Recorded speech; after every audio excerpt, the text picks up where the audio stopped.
Hello! అందరూ ఎలా ఉన్నారు? బాగున్నారా? ఈరోజైతే నేను మీకు మంచి రోటి పచ్చడి అయితే చేసి చూపించబోతున్నాను. పాపం బీరకాయ గుంజంతా తినేసి తొక్కలు మాత్రం పాడేస్తున్నారని ఫీల్ అవుతుందండి. అందుకే మై హూనా నేనున్నాను కదా అని బీరకాయ తొక్కలతో రోటి పచ్చడి అయితే చేసేసాను. హలో మేడం, ఆల్రెడీ మాకు ఆ పచ్చడి ఎలా చేయాలో తెలుసు అని అంటారేమో. మీరు స్టైల్లో చేస్తారు. నేను నా స్టైల్లో ఎలా చేయాలో నేను ఎలా చేస్తానో చేసి చూపిస్తాను. ఒకసారి ఫుల్గా చూసి నచ్చితే కనుక చేసుకుని తినేయండి. చట్నీ అయితే సూపర్గా ఉంటుంది. ప్రాసెస్ చూసేద్దాం. ముందుగా ఒక కప్పు వేరుశనగ గుళ్ళు మనం ఇలా ఫ్రై చేసేసుకోవాలన్నమాట. ఆయిల్ వేయకుండా నార్మల్గా ఫ్రై చేసేసుకోవాలి. ఇది బ్రౌన్ కలర్ వచ్చేంత వరకు బాగా ఫ్రై చేసేసుకోండి. బాగా వేగిపోయాక అప్పుడు ఇవి మనం పక్కకు తీసేసుకుని దీనిపైన ఉన్న పొట్టంతా తీసేసుకుని పక్కకు పెట్టేసుకోవాలి.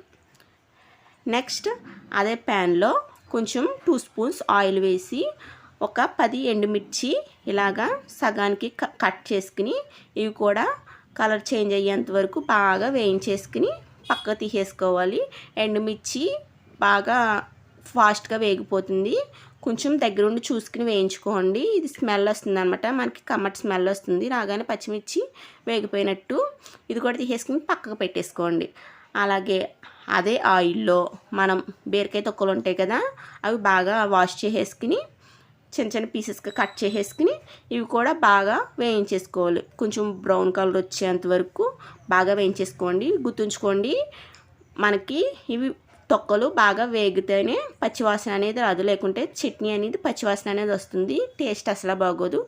బాగా వేయించేసుకోండి. నెక్స్ట్ ఇది కూడా పక్క తీసేసుకోండి. నెక్స్ట్ 4 టమాటాలు తీసుకుని ఇవి కూడా పీసెస్ కట్ చేసుకుని ఇవి కూడా మెత్తగా బాగా వేయించేసుకోండి. పచ్చివాసన పోయేంత వరకు బాగా వేయించేసుకోవడమే. నిజంగా ట్రస్ట్ మీ అండి, అసలు చట్నీ అయితే ఎంత బాగుందంటే చాలా టేస్టీగా ఉంది. నేను యాక్చువల్గా స్టార్టింగ్లో మీకు ఒక కర్రీ చూపించాను. అది వచ్చేసి పందెం కోడి కర్రీ, చికెన్ కర్రీ, పందెం కోడి చికెన్ కర్రీ. మేము అది కూడా వదిలేసి ఓన్లీ ఈ చట్నీతో తిన్నామన్నమాట. అంత టేస్టీగా అయితే ఉంది. ఇక్కడ రోట్లో అయితే ఫస్ట్ ఎండుమిర్చి వేసేసి బాగా దంచేసుకోండి మెత్తగా. నెక్స్ట్ వచ్చేసి అందులోనే మనకి కొంచెం కల్లుపు కూడా వేసేసుకోండి. అప్పుడు ఎండుమిర్చి బాగా మెత్తగా అవుతుందన్నమాట. ఇలా బాగా దంచేసుకోవాలి. మనం మిక్సీలో చేసుకునే పచ్చడికి ఇలా రోట్లో చేసుకునే పచ్చడికి చాలా తేడా ఉంటుందండి. టేస్ట్ కూడా చాలా సపరేట్గా ఉంటుంది. రోట్లో పచ్చడి టేస్ట్ అనేది చాలా బాగుంటుంది అనమాట. నెక్స్ట్ ఇందులో మనం పొట్టు తీసిన పల్లీలు ఉన్నాయి కదా, పల్లీలు కూడా వేసేసుకుని బాగా కచ్చాపిచ్చగా దంచుకోండి. చట్నీ ఎప్పుడైనా సరే మెత్తగా ఉంటే బాగోదు. మనకి కచ్చాపిచ్చగా ఉండి ఆ పలుగులు అనేవి మనకి పళ్ళకు తగులుతూ ఉంటేనే తిన్నప్పుడు టేస్ట్ అనేది ఉంటుంది. గరిటతో బాగా మిక్స్ చేసుకుంటూ కలుపుకుంటూ దంచేసుకోండి. మెయిన్ ఏంటంటే ఇక్కడ మనం వాటర్ అనేది అసలు యూస్ చేయకూడదు. వాటర్ యూస్ చేస్తే పచ్చడి ఎక్కువ రోజులు అనేది ఉండదు. ఓన్లీ 3 డేస్ అయినా మనకు పచ్చడి కావాలి కాబట్టి, నిల్వ ఉండాలి కాబట్టి మనం వాటర్ అనేది పోయకండి. అందులోనే కొంచెం నిమ్మకాయ సైజ్ అంతా చింతపండు, అలాగే జీలకర్ర, అలాగే 4-5 వెల్లుల్లి రెబ్బలు వేసి దంచేసుకోండి. చాలా ఈజీగా చాలా ఫాస్ట్గా అయిపోతుంది ఈ పచ్చడి. మనం పెద్దగా కష్టపడాల్సిన పని అయితే లేదు. ఇప్పుడు ఇందులో ఒక ఆనియన్ ఇలా పెద్ద పెద్ద పీసెస్ కింద కట్ చేసుకుని ఇది కూడా దంచేసుకోండి. కచ్చాపిచ్చగా దంచుకోవాలి.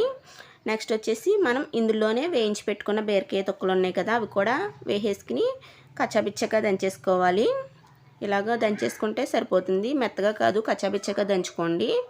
నెక్స్ట్ ఇందులోనే మనం టమాటా ఉంది కదా, టమాటా కూడా వేయించి పెట్టుకున్నాం కదా, టమాటా కూడా వేసేసుకుని మనం దంచేసుకోవడమే. చూడండి, మనం ఒక్క చుక్క వాటర్ కూడా పోయలేదు. చట్నీ చూసారా ఎలా వచ్చేసిందో. మనం టమాటా వేయగానే చట్నీ అనేది పలచబడుతుంది. ఇలా దంచేసుకుని మనం తీసేసుకోవడమే. సో మనకు పచ్చడి అయితే ఇంకా రెడీ అయిపోయినట్టే. ఇందులో తాలింపు వేసేసుకోవాలి. నిజంగా చాలా టేస్టీగా ఉంటుందండి. చూడడానికి మీకు నోట్లో నీళ్ళు ఊరుతున్నాయి కదా, సో తింటే ఇంకా బాగుంటుంది. ఒకసారి నేను చెప్పిన ప్రకారంగా ఒకసారి చేసి చూడండి. ఖచ్చితంగా మీరు మళ్ళీ చేసుకుని తింటారు. ఇప్పుడైతే తాలింపు అయితే వేసేసుకుందాం పచ్చట్లోకి. తాలింపు కోసం 2 స్పూన్స్ ఆయిల్ వేసుకుని అందులో వెల్లుల్లి, అందులో కొంచెం జీలకర్ర, కొంచెం ఆవాలు, మినపప్పు, అలాగే ఎండుమిర్చి, 2 ఎండుమిర్చి వేసేసుకుని బాగా తాలింపు అంతా బాగా ఫ్రై చేసేసుకోవాలి. మీకు ఇందులో నచ్చితే ఇంగువ వేసుకోండి. ఇంగువ అనేది ఆప్షనల్, అది మీ ఇష్టం, మీకు నచ్చితే వేసుకోండి లేకుంటే లేదు. నెక్స్ట్ ఇందులోనే కొంచెం కరివేపాకు వేసి బాగా వేయించేసుకోండి. ఇంకా తాలింపు కూడా మనకి రెడీ అయిపోయినట్టే. ఇప్పుడు ఇదే తాలింపులో ఇందాక మనం పచ్చడి రెడీగా పెట్టుకున్నాం కదా, సో అది వేసేసుకుని ఒక 5 మినిట్స్ ఆయిల్లో వేయించుకుంటే సరిపోతుందండి. మనకి పచ్చడి 3 డేస్ అన్నా సరే నిల్వ ఆగుతుంది. మనం ఫ్రిడ్జ్లో పెట్టేసుకుంటే 3 డేస్ పైనే ఉంటుందండి.